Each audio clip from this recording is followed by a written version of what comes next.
This is Good Morning Indiana, working for you. The time right now is 4:27 here. It is Thursday morning. Thanks for waking up with us on Good Morning Indiana. I'm Lauren Casey. And I'm Meredith Barrick. We want to update you on the latest number of COVID cases here in the Hoosier State. That number sitting at 39 as of yesterday at 10 a.m. We do expect that number to likely grow today when we hear from the governor. That's right. And you can see this graph here kind of shows what we've been working with so far this week. Sunday, we started out with those cases at 19, gradually growing from there. Again, up to 39. Still only 2 deaths in the Hoosier State.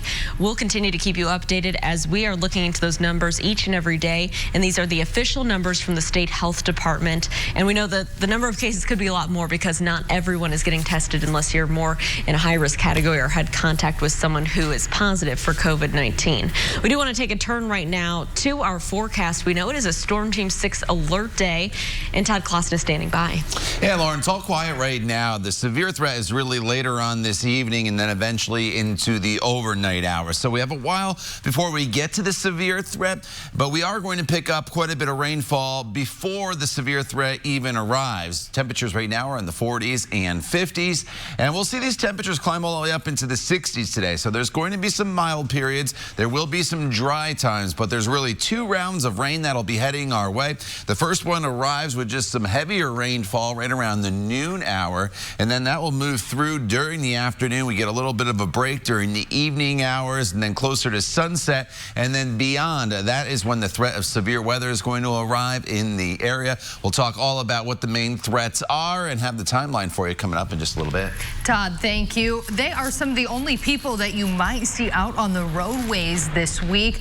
Truckers working to get items from point A to point B, and especially items that are very necessary for so many of us, like groceries. That's right, but we do know that a number of truckers are sitting on the sides of the roads at rest stops because they can't find a load. That's places or companies that do things like logging and carrying things that aren't those essential items. So that's putting a lull in parts of the industry where other parts are in demand for more drivers. So we'll continue to keep you updated on this very important part of getting the supplies to where they need to be.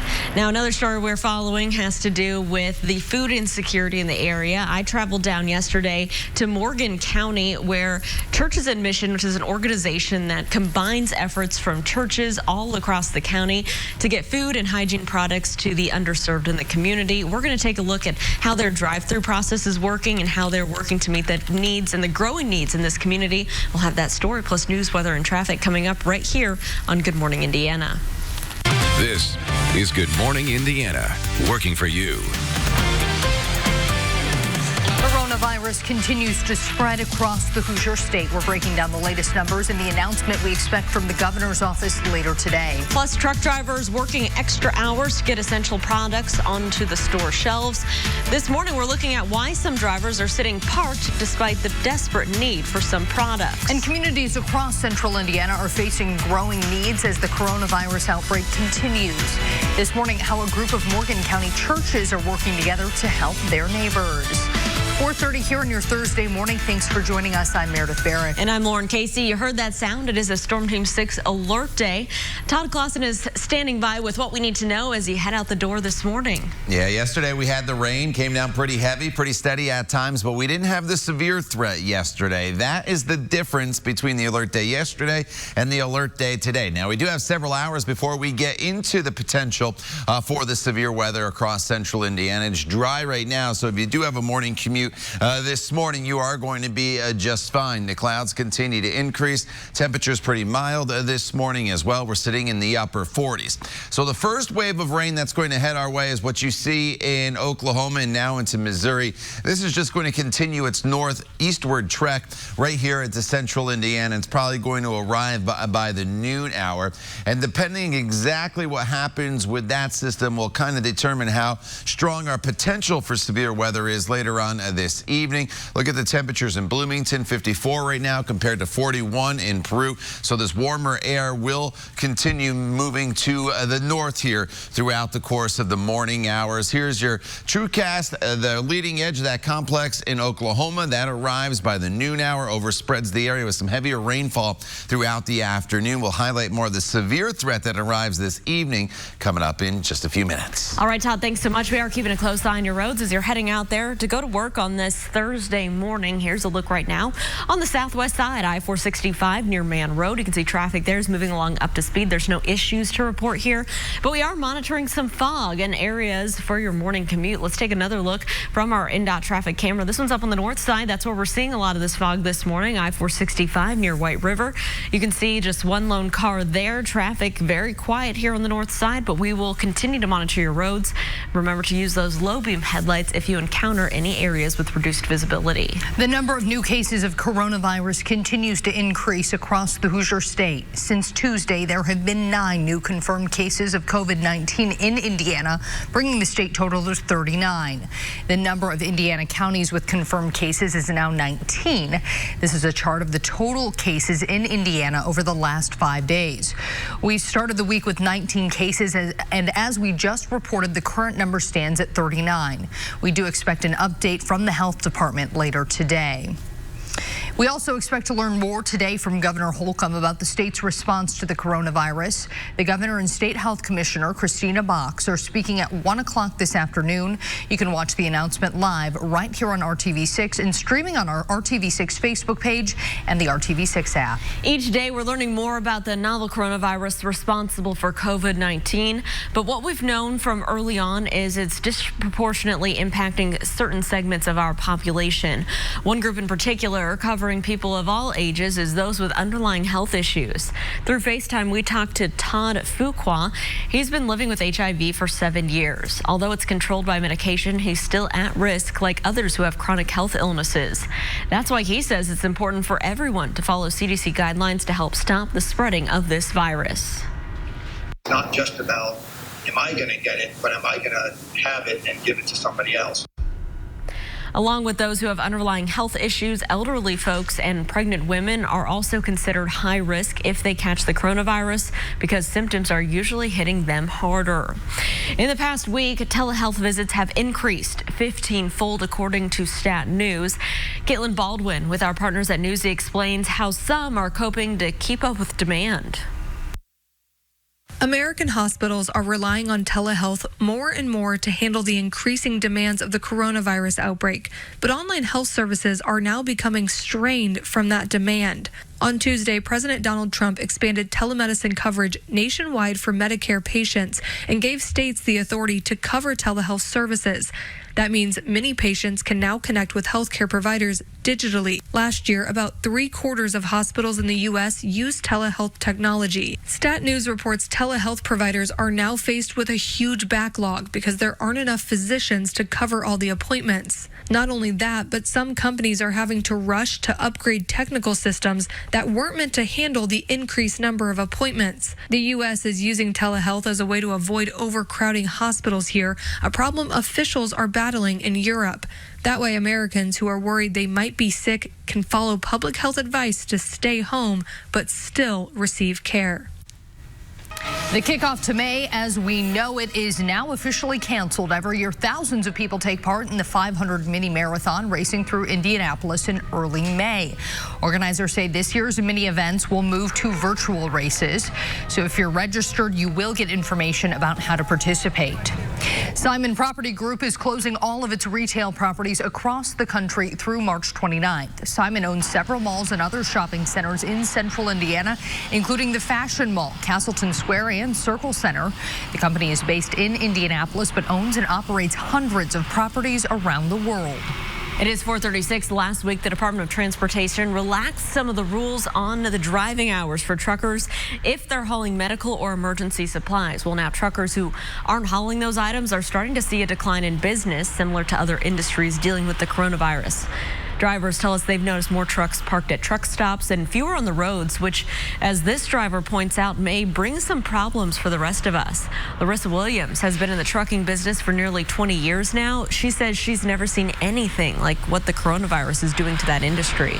If my trucking friends had gotten together and tried to make a map of what something like this would look like, we would have been dead wrong. We wouldn't have expected this.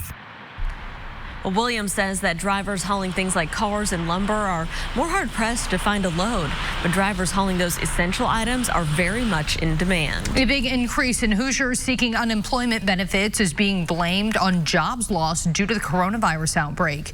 If you need to file, you're asked not to go to Work One offices. You can apply online at unemployment.in.gov, or you can call one of the two numbers on your screen, 1-800-891-6499 or 317-232-7560. Be prepared for long wait times, possibly very long. If you're not sure if you're eligible for benefits, the Department of Workforce Development has this advice. It's really best to go ahead and file, and like I said, read the questions carefully, answer them honestly, and let us make the decision about eligibility. According to the state, the average unemployment payment has been $296 a week. It is 4:37. The coronavirus outbreak has some retailers hiring thousands of people. Grocery stores and retailers like Meijer need temporary and seasonal employees to help keep up with the demand. The CEO of Meijer says many of the open positions will include stocking duties. Kroger is also promoting immediate openings and says, quote, positions may be perfect for people whose current jobs have been suspended. Supermarkets are one of the few businesses that are allowed to operate normally under new restrictions aimed at preventing the spread of COVID-19. As we've shown you, most have trouble keeping those shelves stocked. Shortages at grocery stores and other retailers have led to some accusations of price gouging. If you think you've been charged excessively for products because of the pandemic, Indiana's Attorney General is encouraging you to file a complaint. You can do that online at indianaconsumer.com or by calling 1-800-382-5516. If you need to see that information again, we've got it all for you on the RTV6 app. Several churches in Morgan County are working together to meet the needs of families right now in Morgan County. Churches in Mission is an organization that partners with area churches to provide food and hygiene products for the underserved in Morgan County. And with the COVID-19 pandemic, the need for those items is great. Right now, the organization is operating 2 drive-thrus for any families in the community who need support. We stopped by their location on Indiana Street in downtown Mooresville, where volunteers loaded carts full of groceries and helped people in need load their cars. We're seeing a major increase in our demand for what we are providing, the resources that we have. So we're trying to ask everyone here in the community to come alongside us. If you are a person in need in Morgan County, you can find more information on their hours and locations right now at the indychannel.com/coronavirus. And if you're able to donate or volunteer, we also posted how to connect with this mission. Colleges and universities across the country are turning to online classes as COVID-19 continues to spread. Straight ahead, we're looking at why students are questioning the integrity of online classes. Todd. As you walk out the door, we are dealing with temperatures that are in the 50s across parts of the area, but the main threat will be the potential for severe weather later on this afternoon. Parts of the area under the slight risk, others under the enhanced risk. We'll break it down for you coming up in your Storm Team 6 forecast. Hiring Hoosiers only on RTV6. Welcome back. We are monitoring traffic as you're heading out on the roads this Thursday. Our camera's frozen here, but we can tell you everything's traveling up to speed on I-74 near Ronald Reagan Parkway to the west. We'll keep you updated. As of today, there are no new community spread coronavirus cases in Wuhan, China, where the sickness started. China's health ministry says that also includes the surrounding Hubei province. However, there have been 34 new cases detected in people arriving from other countries. This is the first time no local cases have been reported in Wuhan since the outbreak began last year. Right now, a program is in the works to push back the due date for federal tax bills.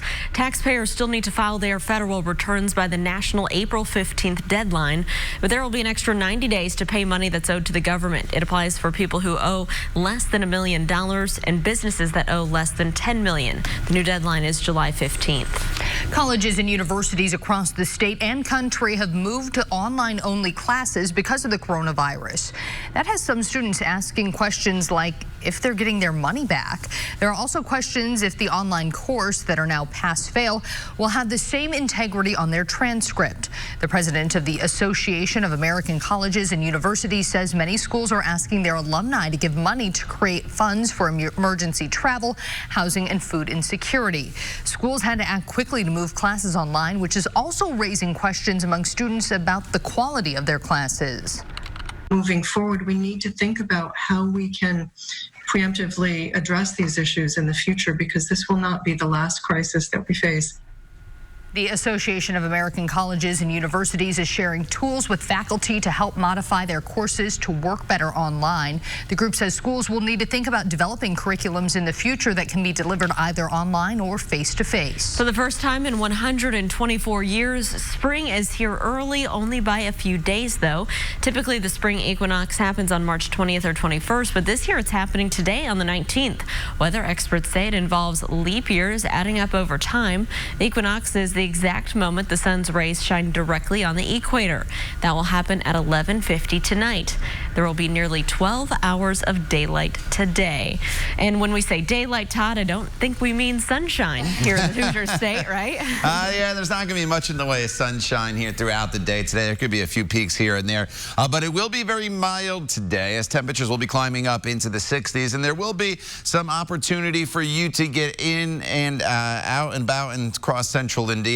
Now, as we go throughout the course of the day today, it is a Storm Team 6 alert day for the potential of severe weather with some very heavy rainfall that is going to head our way as well. So the Storm Prediction Center has a good chunk of central Indiana under the enhanced risk of severe weather. Terre Haute, Bloomington, Indianapolis, Greensburg, Seymour, Columbus, all under the enhanced risk. Lafayette to Peru to Muncie to Richmond under the slight risk. And as you get further north, it's a marginal risk of severe weather.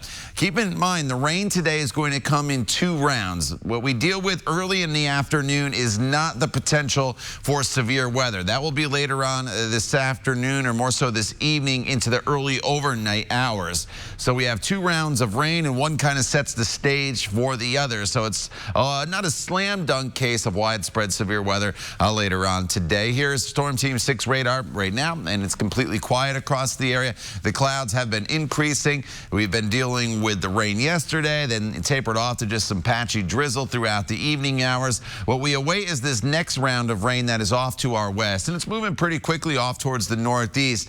This is what we'll inherit. We'll be able to watch it make its way towards central Indiana. So if you pull out the Storm Shield app, it'll show you the interactive radar. If you are running some errands this morning, you can see exactly as that rain approaches where it's going to be. What makes it a little more tricky is that this rain, the longer it rains across central Indiana, it helps to stabilize the atmosphere, the lower the severe weather threat will be later on this afternoon. But you do notice there's some pockets of heavy rainfall once again this afternoon, and then this will taper off right around 5:30, and then the front will start to come through. And what we really have to keep an eye on are these individual storms that are expected to develop across the area.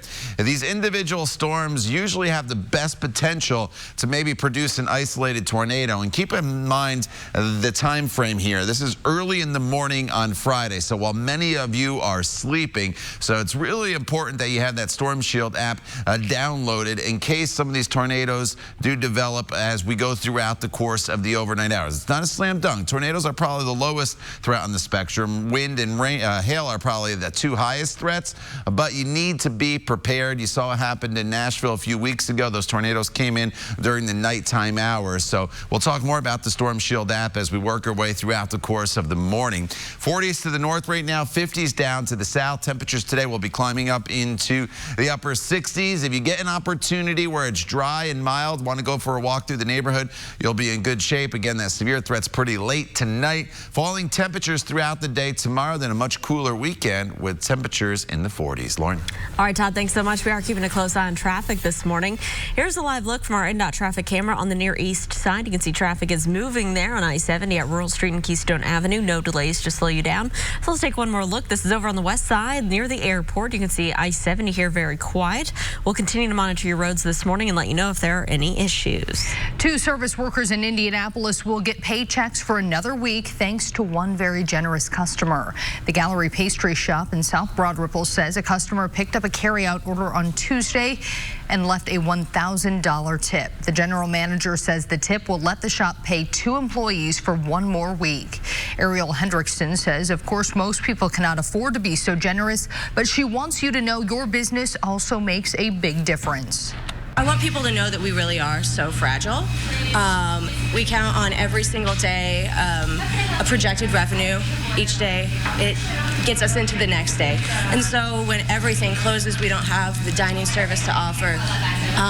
It's so helpful to have so many people coming in to order, placing deliveries, tipping our staff, and just really showing us support here.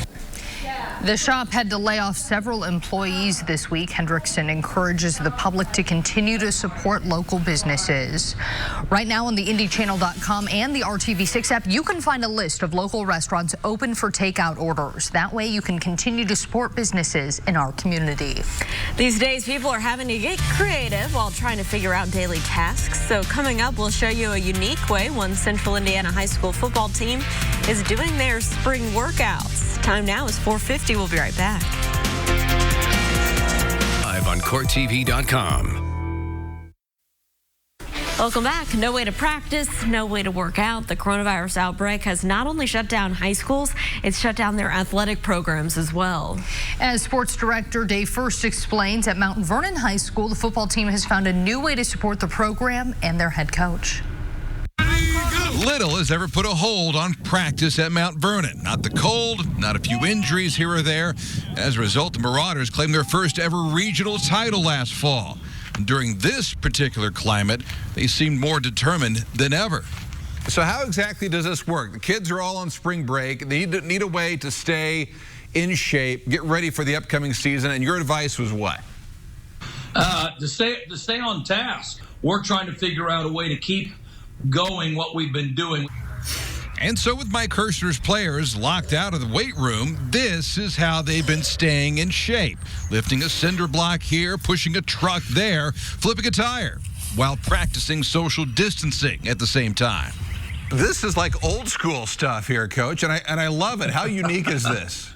Yeah, I've been really impressed with how our kids have gone above and beyond. And the kids are saying, I love that they're attacking it. I love that they're having fun and being creative with it, and at the same time working for a purpose. The players have sent in videos using treadmills one day, bricks the next. Heck, how about 2 cinder blocks attached to a PVC pipe? The one that really got me going was our punter, Joel. You know, he had the one video of him air squatting the cinder blocks, and then there's another video of him attempting to like power clean the front loader that was off of a truck. So he was picking up the front loader and pushing it down, and I'm watching it going, man, this is textbook. Let's get lower. With spring break and a 2-week coronavirus hiatus, Mount Vernon isn't due back in school until April 13th. But whenever they return, it's clear they'll be ready. Who knows where this is going to go in the coming weeks or months or who knows what, but this is got to make you feel really good about the commitment these kids have to your program and perhaps more importantly, the commitment they have to themselves. That's exactly right. First and foremost, that they take enough pride in what they're doing, and secondly, that we've come so far in 2 years in this program that the kids don't want to take the time off. Because you're right, we think we're going back to school on the 13th, but there's no guarantee that's going to happen. Football programs across the state getting creative during their spring programs. As of now, the regular season is set to start August 21st. But before we start thinking about football, Todd, we have to get through spring. Today is the first day of spring, and it seems as though the April showers arrived a little early. Yeah, and it's going to feel like spring out there with the rain that you mentioned, Meredith. Temperatures today eventually will climb up into the 60s, even 70s.